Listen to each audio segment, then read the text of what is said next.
Well, joining me in the studio now is Abdullah Al-Arian. He is an assistant professor of history at Georgetown University in Doha. Good to have you with us. Do you share that view that the overwhelming vote is going to be yes for this referendum, because in actual fact the no voices have been very squeezed? Yeah, I think so. I think it's important to place this in its proper context. We shouldn't view this vote in the same way that we've been viewing other votes since 2011. In the last 2 years, I think those were far more free and open and fair elections, whether on the constitutional referendum or other referendum, or even the presidential and parliamentary elections, that this can't be compared to that. We've also, on the other side, seen some comparisons to this being somewhat similar to elections that took place under the Mubarak era, and that's not quite accurate either. The idea to say that this is simply a rubber stamp for an authoritarian regime that's already taken hold. I think we're seeing that process take place, and it's important to see that there is some opposition, and the way that that opposition, of course, is being repressed, that there is no room within Egypt right now for anyone to even put up a banner that says vote no on this constitution.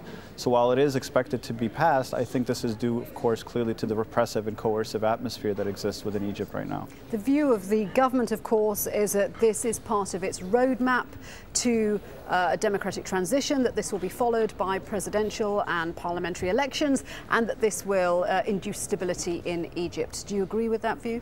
Well, we've seen that this roadmap has already been changed several times, and it's of course been changed in ways that suits the authoritarian behavior and character of this interim government. Of course, the idea of having parliamentary elections first before presidential elections has now been reversed, and so we're looking at the distinct possibility that there might be presidential elections first, and I think this also speaks to that kind of transition, because in a very heavily dictatorial system, what you're likely to see is that a parliament really doesn't have much power. It simply serves as a rubber stamp to the dictatorship.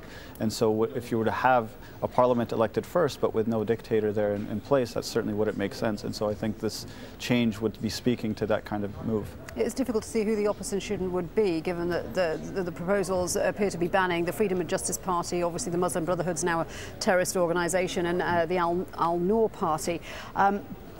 But turnout, if it's a high turnout for the referendum today, that will be used by the interim government to justify all the actions that it's taken from the overthrow of Mohamed Morsi. Certainly. I mean, we haven't seen any evidence of that as of yet. I think we have to wait until the vote is completed, and then even then we have to question kind of where some of these figures are coming from. Remember, this is the same government and the same pro-coup movement that inflated the figures of the people who turned out publicly in protest last June. So there will be questions raised regardless of whatever the final figures will be. And I think, again, happening within this kind of really repressive climate, of course you're going to see that even the turnout itself is not necessarily reflective of what the popular will is. Right now it's extremely dangerous in Egypt to be seen as being in opposition to this government, or even in opposition to this referendum. We're not seeing people admitting publicly that they're against the Constitution, for instance. So the people that are turning up in many ways are perhaps feeling that pressure. And in some instances they're going there quite willingly and happy, but because the fate of this constitution is being tied to the idea of economic stability, of security in the country, and that's the way that this regime has structured its vote. Selling that. Just one interesting thing.